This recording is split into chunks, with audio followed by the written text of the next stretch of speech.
ఈరోజు నేను ప్రత్యేకంగా ప్రెస్ మీట్ పెట్టడానికి కారణం విజయసాయిరెడ్డి గారు. విజయసాయిరెడ్డి గారి ప్రెస్ మీట్ నేను మొన్న చూసా.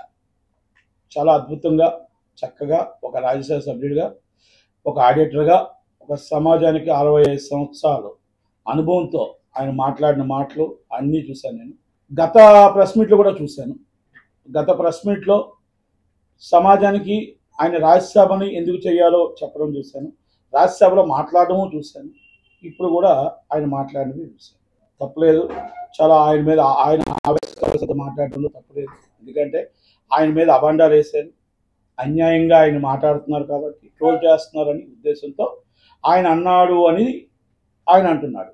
కానీ నేనేమంటున్నానంటే, అయ్యా విజయసాయిరెడ్డి గారు, మీరు రాజ్యసభని ఎందుకు మర్చిపోయారు? మీరు రాష్ట్రానికి షాడో ముఖ్యమంత్రి, ఒకప్పుడు షాడో ముఖ్యమంత్రిని ఎందుకు మర్చిపోయారు? మరి మీరు అన్నీ మీకు తెలుసుండి మొత్తం టోటల్గా చక్రం తిప్పిన మీరు ఈరోజు ఒక విలేకరులను కానీ వాళ్ళని కానీ ఒరే గిరి అని మాట్లాడడం, ఇది మీకు సమస్యమా? మీకు తగునా అని అడుగుతున్నా. ఎందుకంటే మీరేం బాలాకుమారుడు కాదు, 16 ఏళ్ళ బాలాకుమారుడు అని మేము అనుకోవట్లే. మీరు 65 సంవత్సరాల మీరు తాతగారనే మేము అనుకుంటున్నాం. కానీ మరి వాళ్ళు చెప్తున్న మాటలు, వాళ్ళ హస్బెండ్ చెప్తున్న మాటల్ని, మీరు చెప్తున్న మాటల్ని అవి కొన్ని పరిగణలోకి తీసుకుంటే మీరు తాతగారా బాలాకుమారుడా అనేది జనాలకు అర్థం కావాలి. అర్థం అవడానికి ఆ విలేకరులు అడుగుతున్న ప్రశ్న అది. ఆ ప్రశ్నకి నాది కాదండి, ఇది నేను నిరూపించుకుంటాను, నేను ఇలా కంపల్సరీ దీన్ని నా సాక్ష్యాలు నా మీద లేవు, అన్యాయంగా ఇరికిచ్చారు నన్ను, టీడీపీ వాళ్ళు ఇరికిచ్చారా, వైసీపీ వాళ్ళు ఇరికిచ్చారా, లేకపోతే మీ కుటుంబ సభ్యులు ఇరికిచ్చారా అనేది చెప్పుకోవాల్సిన బాధ్యత మీకుంటుంది.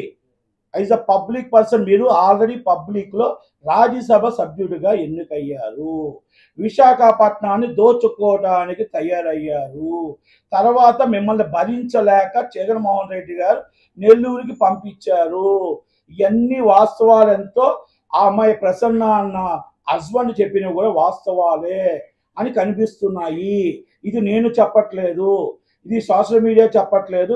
విలేకరు లెవెల్లో కూడా మిమ్మల్ని వచ్చి ప్రత్యేకంగా మీకోసం ఒక టోటల్గా ½ అన్ అవర్ ప్రోగ్రామ్ ఎవరో చేయలేదు. ఆయన చెప్పిన ప్రోగ్రామ్కి మీరు చెప్పిన ప్రోగ్రామ్కి దరిదాపులో ఉన్నాయి. నేను 2 విషయాలు అడుగుతా. శాంతి గారు ఎందుకు సస్పెండ్ అయ్యారు? శాంతి గారు సస్పెండ్ అవ్వడానికి, శాంతి గారు ఇంతకుముందు చేయడానికి వైజాగ్ కొన్ని కార్యక్రమాల్లో ఆమె పాత్ర ఏంటి, మీ పాత్ర ఏంటి, మీ పాత్ర అభినయం ఏంటి, అసలు ఆమెకి మీకు సంబంధం ఏమిటి? సంబంధం అంటే వేరే విధంగా అనుకోవద్దు విజయసాయిరెడ్డి గారు. మేము అడుగుతుంది ఆమె అన్నది ఒక ఎంపీ గారిని కలగకూడదా? 100% కలవచ్చు. ఒక ఎంపీగా మీరు అన్నారు, ఎంపీగా నేను ఆ అమ్మాయి అడిగిన దానికి నేను హెల్ప్ చేయకూడదా అని అన్నారు. 140 కోట్ల మందికి రాజ్యసభ సభ్యులు మీరు, నాట్ ఓన్లీ వన్. కనుక 140 కోట్లలో ఎంతోమంది వస్తారు, ఎంతోమందికి మీరు హెల్ప్ చేస్తున్నారు. కానీ ఆ హెల్ప్ల్లో కూడా కొన్ని హద్దులు దాటకూడదు. ఎందుకంటే మీరే అన్నారు, మేము అనలేదండి ఇది, మీరు ఒక్కసారి రిపీట్ చేసుకోండి మళ్ళీ మీ దీంట్లో ప్రెస్ మీట్లోనే. వాళ్ళ హస్బెండ్ మా దగ్గరికి వచ్చాడు, హస్బెండ్ వస్తే హస్బెండ్ ఏదో అమెరికా వెళ్తాను అన్నాడు, స్కాలర్షిప్ కోసం మా వాళ్ళు హెల్ప్ చేయమని అడిగాను అన్నారు. మీకు ఇంట్రెస్ట్ లేకపోతే ఆ హస్బెండ్ అమెరికా పంపించే ఆలోచన మీరెందుకు చేస్తారు? మీకు ఇంట్రెస్ట్ లేకపోతే మీ హస్బెండ్ని మీరు స్కాలర్షిప్ కోసం గవర్నమెంట్ సొమ్ముని ధరాదత్తం చేయడానికి మీరెందుకు చేస్తారు? ఇది నేను మాట్లాడలేని మాట సార్. మీరు మాట్లాడి, మీ నోటుతో మాట్లాడి మీరే హెల్ప్ చేయమని అడిగారు. అంటే 140 కోట్ల మంది జనంలో ఆయన వాళ్ళ హస్బెండ్, శాంతి గారి హస్బెండ్ ఒక్కడే కనపడ్డారా మీకు? వాళ్ళ కుటుంబంలో మొత్తం టోటల్గా నీళ్ళు పోసారు. ఓకే, ఆమె 4 కోట్ల బిల్డింగ్ కొన్నదా, కొనలేదా, ఆమె ఆస్తులు ఏంటి, గతం ఏంటి, ఇవన్నీ పక్కన పెట్టేసేయండి. మీకు ఆమెను అక్కడ తీసుకొచ్చి వేయడం ఏంటి, ఆమెను సస్పెండ్ చేయడం ఏంటి, ఇవన్నీ కూడా మీ పాత్రలు లేవా? నేను వేరే విధంగా వెళ్ళట్లే. అలాగే మీరు ఇంకొకటి ఉంది, అంటే ఇలాంటివి చూసుకుంటే మీ బాలాకుమారుడిగా మీ మీద ఒక అభియోగాలు ఉన్నాయి. ఏమని? అసలు 16 ఏళ్ళ బాలాకుమారుడిగా ఏ ఆడపిల్ల కనబడినా ఫస్ట్ హెల్ప్ చేసేది మీరేనంట. టోటల్గా helping nature is a Vijayasai Reddy గారు is grateful only all for ladies, only అమ్మాయిలు మాత్రమే అనేది మీకు పేరు, మంచి పేరు ఉంది. ఇది ఈరోజు కాదు, రాజ్యసభ కాకముందు నుంచి ఉంది. ఒకవేళ మీకు చరిత్ర కావాలి, మీకు మర్చిపోతే ఆ చరిత్రని కావాలంటే ఒక లైవ్లో కూర్చుందాం, ఎక్కడైనా కూర్చుందాం, లేకపోతే నాకు డెఫర్మేషన్ నోటీస్ పంపించండి, లేకపోతే మీరు పర్మిషన్ డాబా ఇవ్వండి, ఎక్కడైనా కూర్చొని ఏ పోలీస్ స్టేషన్ కాడైనా కూర్చొని మీ చరిత్ర ఇప్పుదాం. అప్పుడు అందరూ DNA టెస్టులు పంపిద్దాం. ఎందుకంటే ఒక చరిత్ర మీకుంది. అమ్మాయి కనబడితే మీ చిన్న కుమారుడు అయిపోతారు అని అదొకటి ఉంది. ఇంకొక చిన్నది నాకు డౌట్ ఉంది. ఇప్పుడు సింహాచలం దేవస్థానంలో ఒక 28 సంవత్సరాల అమ్మాయి గెడ్డం ఉమ్మగారు, ఆమెని ఏ ప్రాథమిక ప్రకారం మీరు ఆ ట్రస్ట్ బోర్డులో 100% అనర్హురాలు. ఆ ట్రస్ట్ బోర్డులోకి ఎలాగ వేసారు? ఓకే, తర్వాత అవన్నీ మొత్తం టోటల్గా రచ్చరచ్చ అయ్యి మళ్ళీ సస్పెండ్ అయ్యి జీవో గురైంది. ఆమెకి మీకు సంబంధం ఏంటి? ఇది ఎందుకు నేను అడిగానంటే, ఈమె నాకు ఎవరో తెలియదు, నేను ఎవరో తెలియదు ఆవిడ కాదు. నేను అడిగిన ప్రశ్న ఏంటంటే, శాంతి గారికి ఎంత నిజం, శాంతి గారిది ఎంత నిజం, ఆమెది ఎంత నిజం. ఆమెది కూడా ఆ ట్రస్ట్ బోర్డులోకి ఎవరేసారు ఎంక్వైరీ చేయాలి. ఆ ట్రస్ట్ బోర్డులోకి అసలు వేయడానికి 28 సంవత్సరాల లోపు వేయడానికి మన అన్య మతాలు ఒప్పుకోవు కదా. మరి హిందూ మతం వాళ్ళంతా ఏం చేస్తున్నారు? మరి బీజేపీ వాళ్ళు వీళ్ళకి ఎందుకు రాసుకొని పూసుకొని తిరుగుతున్నారు? నెంబర్ 1. రెండోది, ఆ అమ్మాయిని ఎలాగేశారు, ఎందుకు మరి అమ్మాయిని సస్పెండ్ చేశారు? ఆ ట్రస్ట్ బోర్డు నుంచి ఎందుకు సస్పెండ్ చేశారు అనర్హురాలుగా? అంటే ఇలాంటివన్నీ విజయసాయి రెడ్డి గారికే వస్తాయి పాపం హెల్ప్ చేయడానికి. చాలా మంచివాడు, సౌమ్యుడు, గొప్పవాడు కనుక ఆయనకి అన్నీ కూడా ఇలాంటివన్నీ వచ్చి ఆయన చేతి కాడికి వస్తాయి. అందరు అమ్మాయిలకి హెల్ప్ చేస్తూ ఉంటారు. మరి ఏ పాపం పుణ్యం ఎరగని వాడు ఆయన. మరి విజయసాయి రెడ్డి గారి కోసం ఇంకా ఏం మాట్లాడాలి, ఇంకా ఏం చెప్పాలి? మీరు పెద్ద ప్రెస్ మీట్ పెట్టి ఒరే అని ఇష్టం వచ్చినట్టు మాట్లాడితే ప్రెస్ వాళ్ళని అంటే తప్పు ఒప్పుకున్నారు. ఎప్పుడైతే మీరు అన్నారో ఒరే అన్న మాట మీ నోట్లోంచి వచ్చిందో తప్పు ఒప్పుకున్నట్టు. ఎమోషనల్ ఎప్పుడైతే అయ్యారో తప్పు ఒప్పుకున్నట్టు. వైసీపీ వాళ్ళు కూడా మీకు సపోర్ట్ చేయలేదు అంటే 100% జగన్మోహన్ రెడ్డి గారిని కూడా మీరు బ్లాక్మెయిల్ చేశారు. జగన్మోహన్ రెడ్డి గారు ఏ విధంగా మిమ్మల్ని బయటకు పంపించాలో తెలియని పరిస్థితుల్లో ఈరోజు ఆ విశాఖపట్నం నుంచి అటు బయటగా పంపించారు తప్ప, విశాఖపట్నంలో భూముల నుంచి ప్రతి దాంట్లో మీ చేతిలో మీ పాత్ర ఉంది, మీ చాత్ర ఉంది, మీ ఇల్లు ఏ విధంగా కట్టుకున్నారు ఇవన్నీ ఉన్నాయి. ఇంకా చాలా ఉన్నాయి మీ చరిత్ర. ఈమెకున్న ఆస్తులు ఎక్కడి నుంచి వచ్చాయి? ఎవరైతే ఈమెన్నారో ఈమెకు ఆస్తులు ఎక్కడి నుంచి వచ్చాయి, ఎలాగొచ్చాయి? BMW X5 ఎలాగొచ్చాయి? ఇవన్నీ నేను ఎందుకు అడుగుతున్నానంటే, పూర్తిగా ఎంక్వైరీ చేయండి. కొత్త గవర్నమెంట్ ఎంక్వైరీ చేయరా? విజయసాయి రెడ్డి గారు చాలా మంచివాడు, సౌమ్యుడు. అలాంటిది ఆయన మీద అబండాలు వేస్తున్నప్పుడు ఎంక్వైరీ చేయండి. ఎంక్వైరీ చేసి మరి ఏం జరిగింది, ఎక్కడ జరిగింది, మరి ఎవరు తప్పులు చేస్తున్నారు, ఎవరు తప్పు సమాచారం ఇస్తున్నారు అని ఒక్కసారి తెలుసుకున్నారు. అది అందుకనే విజయసాయి రెడ్డి గారు అన్న ఆయన రాజ్యసభ సభ్యుడి కంటే కాకముందు ఒక ఆడిటర్గా ఆయన తిమింగలం. బమ్మిని బిమ్మం చేయొచ్చు, బిమ్మిని బమ్మించవచ్చు. ఇలాంటి వ్యక్తి జగన్మోహన్ రెడ్డి గారు మంచి వ్యక్తి, మంచి వాడు. చెడు దారిలో నడిపించిందే ఈయన కనుక ఈయన దారిలో ఆయన నడిచాడు కాబట్టి ఆయన్ని దగ్గర గిఫ్ట్లో పెట్టుకున్నాడు. బస్ అంతే. ఇక నేను మూడు విషయాలు ఆయన కోసం మనం చెప్పాలి అంటే, విజయసాయి రెడ్డి గారి కోసం చెప్పాలంటే 65 సంవత్సరాల తాతగారు, ఈ 16 సంవత్సరాల బాలాకుమారుడు ఎప్పుడు ఏ రోజైనా బాలాకుమారుడు అయిపోతుంటాడు. ఇప్పుడు నేను 60 సంవత్సరాల తాతగారు ఉంటారు. కొడుకు కావాలన్నాడా, కొడుకు కావద్దన్నాడా, ఇవన్నీ మనం పక్కన పెట్టేస్తే ఈ సోషల్ మీడియాలో సమాధానం చెప్పవలసింది, DNA టెస్ట్ చేసుకోవాల్సింది, ప్రతిదీ కూడా మీ బాధ్యత, మీ నిరూపించుకోవాల్సిన బాధ్యత ఒక రాజ్యసభ సభ్యుడిగా బాధ్యత ఉంటుంది. లేదు మీకు నిజంగా సిగ్గు లేదు, మామూలుగా మాకు వైసీపీకి సిగ్గు లేదు, మేము పట్టించుకోము అంటే ఉంటారా? లేకపోతే ఆయన పార్టీని సస్పెండ్ చేస్తారా? లేకపోతే మా పార్టీ వాళ్ళంతా ఇలాగే చేస్తుంటారు, మొన్నటి మా అంబటి రాంబాబు గారు ఇలాగే చేశారు, మా అవంతి శ్రీనివాస్ గారు ఇలాగే చేశారు. చాలామంది మా అన్ని ఏ కేసుల్లో ఉంటాం, మేము ఇదే ఉంటాం. ఆడవాళ్ళని ఆడించుకోవడమే మా అలవాటు, ఆడవాళ్ళని అవమానించడమే మా అలవాటు, మా చెల్లినేమే పట్టించుకోలేదు, మా చిన్నాన్నేమే పట్టించుకోలేదు అంటే ఇక దానికి ఆన్సర్ కూడా చెప్పండి. కనుక నేను ఒక్కటే చెప్తున్నా, దయచేసి విశాఖపట్నంలో ఉన్న భూములను ఎంక్వైరీ చేయండి, ఈయన మీద ఉన్నవన్నీ అభియోగాలు ఎంక్వైరీ చేయండి. రాజ్యసభ సభ్యుడిగా ఈయన అనర్హుడు కనుక ఇలాంటివన్నీ కూడా తీరేదాకా ఈయన సస్పెండ్ చేయండి. ఈయన ప్రివిలేజ్ మోషన్ మూవ్ చేయడం కాదు, మేము మూవ్ చేస్తాం. 100% స్పీకర్ గారికి మేమే రాస్తాం. ఈయన ఈ విధంగా ఉన్న అన్ని ప్రూఫ్స్ సైతం టోటల్గా సోషల్ మీడియాలో కాదు, అన్నీ కూడా ఎక్కడెక్కడి నుంచి ఎలాగొచ్చాయి, ఎలాగేసారు, ఎందుకు వేసారు, లేకపోతే ఆఫీసులు ఎందుకు వేసాడు, ఆఫీసులు సస్పెండ్ చేయండి ఇమీడియట్లీ. ఒక అమ్మాయిని తీసుకొచ్చి 28 సంవత్సరాల వయసు గల అమ్మాయిని తీసుకొచ్చి మీరు ఒక మొత్తం సింహాచలం దేవస్థానిక ట్రస్ట్ అనేది చాలా పెద్ద గొప్ప విషయం, మా ఉత్తరాంధ్రలో చాలా గొప్ప. అలాంటి తీసుకొచ్చి ఒక అమ్మాయిని తీసుకొచ్చి మీరు వేస్తారా ట్రస్ట్ బోర్డులో? లేకపోతే అక్కడ ఎవరైతే ఈవోనో ఈవోన్ ఇమీడియట్ సస్పెండ్ చేసేయండి. సస్పెండ్ చేసి ఇమీడియట్ అరెస్ట్ చేయి. విజయసాయి రెడ్డి సంబంధం లేదు కదా. సంబంధం లేనప్పుడు ఆఫీసర్ని తీసుకెళ్ళి లోన్ వేసేయండి. ఆఫీసర్లు ఈ విజయసాయి రెడ్డి గారు ఆడినది మాత్రం ఆడుకున్నారు. ఆఫీసర్లు అందరూ రాష్ట్రాన్ని మొత్తం రావణ కాష్టం చేశారు వీళ్ళు. ఆంధ్రప్రదేశ్ రాష్ట్రం అంటే చీ అనిపించే పరిస్థితి తీసుకొచ్చారు వీళ్ళు. కొంతమంది పోలీస్ ఆఫీసర్స్, కొంతమంది రెవెన్యూ ఆఫీసర్స్, కొంతమంది మొత్తం టోటల్గా దేవాదాయ శాఖ నుంచి కానీ అందరూ కూడా ఇది కాదు రాష్ట్రం. రాష్ట్రానికి మనం ఏం చెయ్యాలనుకుంటున్నాం, ప్రజలకు ఏం చెయ్యాలనుకుంటున్నాం. మిమ్మల్ని అందరం ఎక్కించింది ఎందుకు? పోలవరం కట్టమని అందరం ఎక్కించాం ఆ రోజు. మిమ్మల్ని కట్టమని ఎందుకు? విశాఖపట్నం మీకు టోటల్గా విశాఖపట్నం అబ్బుగా తీర్చమని చేసినాం. విశాఖపట్నంలో మీ ప్యాలెస్ కట్టుకుంటారు. మొత్తం టోటల్గా ఇష్టం వచ్చేట్టు మీరు ఇష్టారాజ్యం ఆడుకుంటారు. అంబటి రాంబాబు అని ఆయన వచ్చి డాన్సులు చేసుకుంటాడు. ఇదా మీరు మన రాష్ట్రాన్ని నడిపి మొత్తం తీసుకొచ్చి మొత్తం టోటల్ కొన్ని కోట్ల రూపాయలు, కొన్ని వందల కోట్ల రూపాయలు ఒక్కొక్కరు అనుచరులు. ఒకప్పుడు రోడ్డు మీద తిరిగే సైకిల్ మీద తిరిగే ఒక అనుచరుడు ఈరోజు BMW మీద తిరుగుతున్నాడు. కోట్లాది కోట్ల లాడ్జీలు అంట, కోట్లాది కోట్ల హోటల్స్ అంట, కోట్లాది కోట్ల ఇల్లులు అంట. వాళ్ళ ఇల్లు చూస్తుంటే, ఒక జెడ్పీటీసీ ఇల్లు చూస్తుంటే ఎవరికి ఇన్ని సంవత్సరాలు కష్టపడ్డా మాకు కూడా లేదు. ఒక 35 కోట్లు ఫామ్ హౌసెస్ అంట. రెస్ట్ అంట, రెస్ట్ కంటే ఫామ్ హౌస్ అంట. మొదటి భార్య ఇంటికంటే ఒక ఇల్లు అంట, రెండో భార్య ఇంటికి ఇంకొక ఇల్లు అంట. ఇదా ఇలాంటి వాళ్ళు ప్రజల సొమ్ముని దాచుకున్న వాళ్ళందరినీ డబ్బుని కక్కి బయట తీసుకొని ప్రజలకు పెట్టాలి. ఈరోజు అప్పుల పాలు అయిపోవడానికి కారణం ఏంటి? మళ్ళా దానికి ఏదో చెప్తాడు ఆ పేరు నాని గారు. ఈ పేరు నాని గారికి పని పాటు ఏమీ లేదు. ఏదో చెప్తుంటాడు, కహానీలు చెప్తుంటాడు. కహానీ చహానీ. ఏం కహానీ చహానీ పేరు నాని? ఏం చెప్తావు విజయసాయి రెడ్డి కోసం? ఏం చెప్తావు? అది చెప్తావు ఖజానాలో డబ్బు లేదంట, 6 ప్యాక్స్ ఏం చేయలేకపోయారంట. 6 ప్యాక్స్ చేయడానికి నువ్వేమైనా మొత్తం టోటల్ ఆస్తులు ఇచ్చావా? ఆస్తులు అమ్మి తాకట పెట్టి మీ ఇంట్లో సొంతానికి మార్చుకున్నారు. సొంతానికి మార్చుకున్నప్పుడు గవర్నమెంట్ ఎక్కడికి తీసుకొస్తుంది?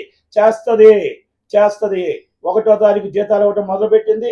అన్నీ కూడా టైం టు టైం చేయడానికి, అన్నీ మీ అందరి దగ్గర నుంచి ఎలా జేబులో కక్కించాలో అన్ని టైం దగ్గర పడతాయి. ఈ 5 సంవత్సరాల్లో మీ అందరినీ మీరు ఎక్కడెక్కడ కక్కిచ్చారో ఎక్కడెక్కడ మొత్తం అందరి దగ్గర డబ్బులు లాగి అవుతే ప్రజలకే పంచుతారు డబ్బులు. మీరేం కంగారు పడకండి, మీకు దగ్గర పడే రోజులు అందరికీ. అందుకే చెప్తున్నాను, విజయసాయి రెడ్డి గారిని ఇమీడియట్లీ రాజ్యసభని సస్పెండ్ చేయాలి. ఒకవేళ స్పీకర్ గారు ఒకవేళ చేయకపోయినా మేము ఇమీడియట్లీ చైర్పర్సన్కి మేము కంపల్సరీ లెటర్ రాస్తాను. కంపల్సరీ అవసరమైతే నేను న్యాయ పోరాటం చేస్తాం. దీని మీద ఇంకా మేము ప్రూఫ్స్ అన్ని తీసుకొని ఆ ప్రూఫ్స్ అన్ని తీస్తాం. ఆయన కూడా మా మీద డిఫర్మేషన్ వేయడానికో, ప్రివిలేజ్ మోషన్ చేయడానికో, ఏమి చేయడానికైనా మేము రెడీయే. ఏమి బాధపడం.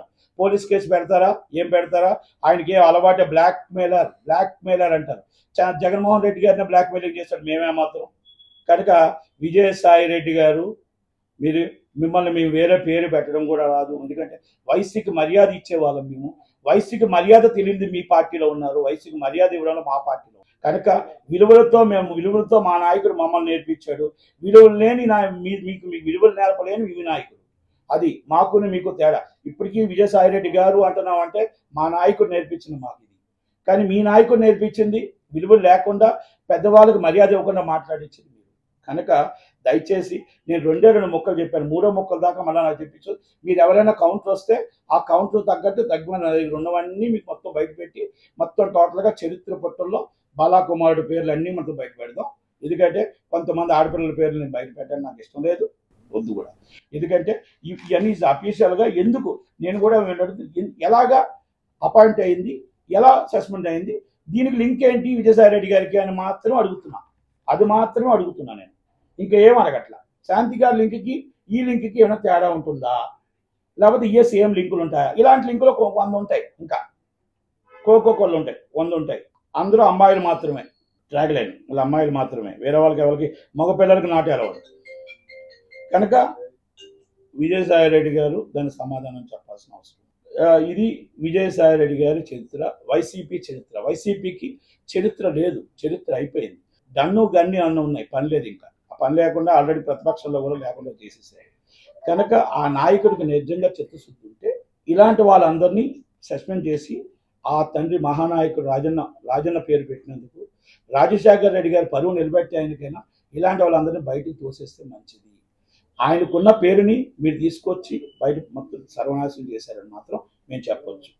అది ఇంకొకటి, ఇక్కడ రాష్ట్రాల్లో మొత్తం టోటల్గా ఈరోజు ఏమవుతుందంటే ఆంధ్రప్రదేశ్ రాష్ట్రంలో ఇప్పుడు మనం అందరం కలిపి 3,43,000 మంది ఓట్లు వేసాం. 3,43,000 మందిలో 1,33,00,000 మంది మనకి దిగువ తరగతి వాళ్ళు, లేని వాళ్ళు. ఎస్, దాన్ని యాక్సెప్ట్ చేస్తున్నాం. వాళ్ళందరికీ పెన్షన్లు ఇస్తున్నాం, అమ్మఒడి ఇస్తున్నాం, మరి చదువు చెప్పిస్తున్నాం, టోటల్గా ఆరోగ్యశ్రీ కానీ అన్నీ ఫ్రీయే, ఇంక్లూడింగ్ సిలిండర్తో సైతం ఫ్రీ. ఆ తక్కువ 2,10,00,000 మందికి మొత్తం టోటల్గా 30 లక్షల మంది డైలీ క్వాలిఫైడ్, అంటే వాళ్ళు వ్యాపారాలు చేసుకొని బతకగలరు, నిలబడగలరు. మరి 1,80,00,000 మంది ఏ పాపం చేశారని చెప్పి వాళ్ళని నడి రోడ్డుపై మనం వదిలేస్తాం. వాళ్ళందరూ ఓటేశారు. ఈ 1,80,00,000 మంది ప్లస్ 5,40,00,000 మంది, ఇంకా కొంతమంది ఓటుకు రాలేకపోవచ్చు, లేకపోతే ఏమి రావచ్చు, మన ఓటర్లే. వీళ్ళందరూ ఏంటంటే చెప్పుకోలేరు బయటికి.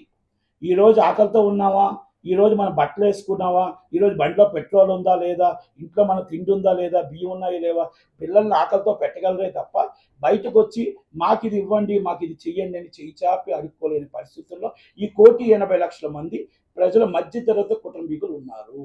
వాళ్ళని మనం గుర్తించట్లేదు. వాళ్ళకి 80 రూపాయలు బియ్యం ఇస్తున్నాం, మనం పేదవాళ్ళకి వచ్చి రూపాయి బియ్యం ఇస్తున్నాం. 80 రూపాయలకి రూపాయికి బియ్యం ఎంత ఉంటుంది? ఒక్కసారి మన నూనె వచ్చి వాళ్ళకి రూపాయికి ఫ్రీ, రూపాయికి ఇస్తున్నాం, రూపాయికి 10 రూపాయలకి ఇస్తున్నాం. మనం వాళ్ళకి చూస్తే 200 రూపాయలకి ఇస్తున్నాం. అంటే ఇదంతా మనం అబ్నార్మల్ రేట్స్ చేస్తే ఒక మనిషి, సగటు మనిషి బతకడానికి మొత్తం మనిషికి 15,000 రూపాయలు కావాలి ఇంటి రెంట్తో.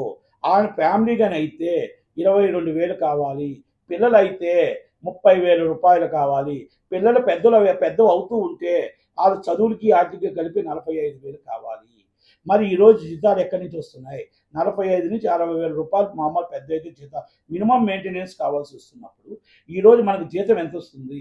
మినిమం 15,000 రూపాయల నుంచి చిన్నగా చదువుకునే వాళ్ళకి 15,000, మామూలుగా చదువుకునే వాళ్ళకి క్వాలిఫై అయిన వాళ్ళకి మొత్తం 60,000, 50,000 జీతాలు వస్తున్నాయి. చాలా జీతంతో చదువులే పిల్లల్ని చదివించుకోవాలా, ఆ విద్య ఆరోగ్యమే చూపించుకోవాలా, మరి ఏమీ చూపించుకోకుండా గ్యాస్ సిలిండర్ 1,200 రూపాయలకే కొనాలా, 200 రూపాయలకు కందిపప్పే కొనాలా?